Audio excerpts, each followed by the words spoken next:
हाँ तो बेटा सभी लोगों का स्वागत है नए वीडियो में। आज के इस वीडियो में हम लोग सीखने वाले हैं, क्या सीखने वाले हैं? Nominative absolute.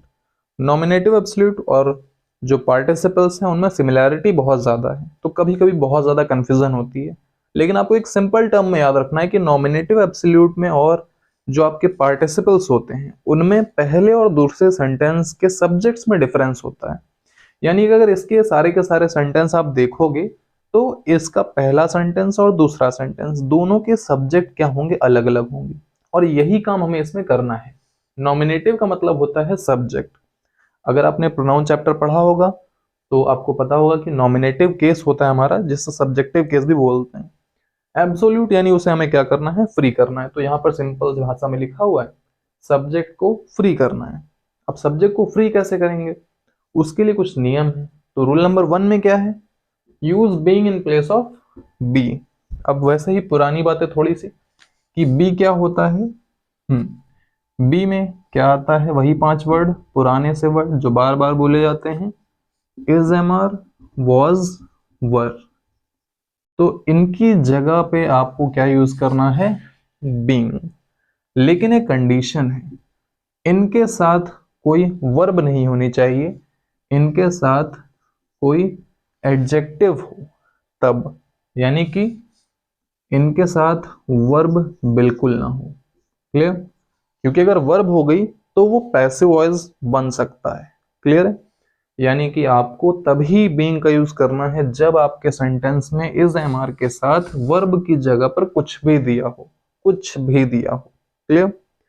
तो अगर आप सिंपल सा प्रेजेंट पार्टिसिपल वाला नियम भी लगाना चाहते हो, होने पर वाला, बीइंग का मतलब होने पर, तो वो भी लगा सकते हो। यहाँ पर अंतर केवल इतना है कि सब्जेक्ट्स आपके बदल जाएंगे। राइट? तो जैसे कि पहला एग्जांपल देखते हैं, द वेदर वॉज फाइन। मौसम जो था कैसा था, फाइन, बहुत अच्छा था। राइट? बढ़िया था, सुहावना था। नूरा डांस विद डिलाइट। तो जो नूरा फतेही जी हैं उन्होंने बड़ी खुशी से नृत्य किया, यानी बड़ी खुशी से डांस किया। क्यों? द वेदर वॉज फाइन, क्योंकि मौसम जो था बहुत अच्छा था। तो मौसम के कैसा होने पर उन्होंने डांस किया, अच्छा होने पर। तो होने पर हमेशा यहीं पे आता है, और हमें पता है वॉज वर को हटा के क्या करना है, बीइंग लगाना है। बस अंतर यह है कि यहाँ पर सब्जेक्ट जो है पहला और दूसरा अलग अलग है। वेदर अलग चीज है, नॉन लिविंग चीज है, नाम है, मौसम है। नूरा फतेही एक लिविंग बीइंग है, इंसान है, सुपरस्टार है, लड़की है। क्लियर? हाँ, अब आगे देखते हैं। Weather being, weather being fine, मौसम के अच्छा होने पर। Second sentence same as above, Noora danced with delight, the light. Clear? Noora dance with delight.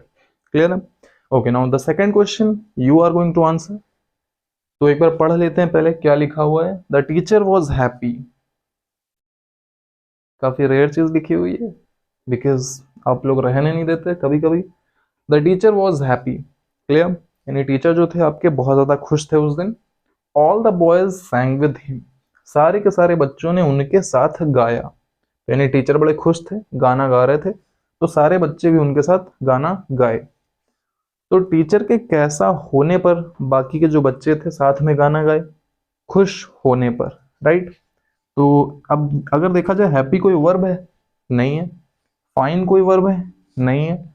हमने बीइंग कब यूज करना था, जब वॉज वर या इज, एम, आर के साथ वर्ब ना आए। तो इन सभी में वर्ब नहीं आई। क्लियर? अब नीचे वाले सेंटेंस में भी सेम वही कंडीशन है, there is no verb, so we are free to use being. The teacher being happy, अध्यापक के खुश होने पर, comma, second sentence as always same, all the boys sang with him। अब नारी शक्ति कंप्लेन कर रही होगी कि सर नारी शक्ति के ऊपर आप सेंटेंस नहीं बना रहे हो।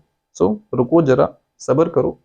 In the next part means इसी के अगले रूल में, ये रूल नंबर 1 था, रूल नंबर 2 में नारी शक्ति को आगे करते हैं। Clear? Now let me erase it.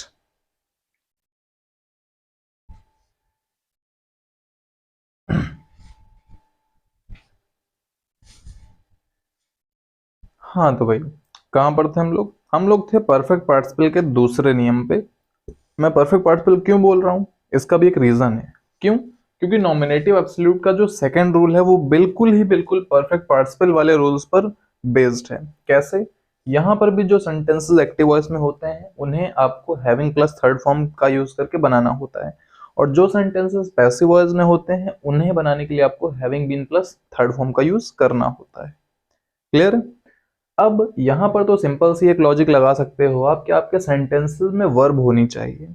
Previous वाले में बीइंग लगाने की कंडीशन क्या थी? वहां पर कोई वर्ब नहीं होनी चाहिए थी। अब अगर आपके पास वर्ब है, still there is confusion whether to use having been और हैविंग, कि क्या हम लोग हैविंग का यूज कर सकते हैं या फिर हैविंग बीन का। क्लियर? तो यहाँ पर अब ध्यान देने वाली बात यह है कि एक्टिव और पैसिव का भी नॉलेज होना चाहिए ताकि आप आइडेंटिफाई कर पाओ।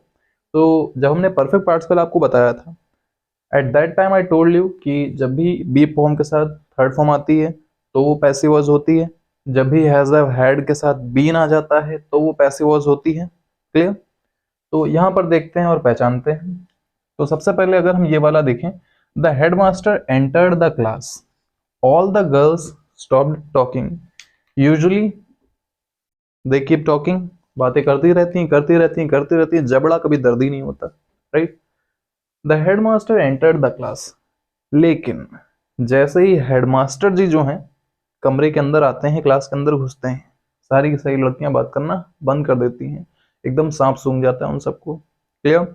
तो अभी के लिए क्या है भाई, पहले तो ये समझना पड़ेगा कि ये नॉमिनेटिव एब्सोल्यूट में है या फिर प्रेजेंट पार्टिसिपल में है। ठीक है? क्योंकि तो अंदर आकर भी तो समझ में आ रहा है, लेकिन समस्या तो यही है ना, पहले सेंटेंस में द हेडमास्टर अलग सब्जेक्ट, यहाँ पर अलग सब्जेक्ट। क्लियर? तो अब सिंपल सी बात है, एंटर्ड सेकंड फॉर्म है और कोई भी वॉज वर नहीं दिख रहा है, यानी कि ये एक्टिव वॉइस में है।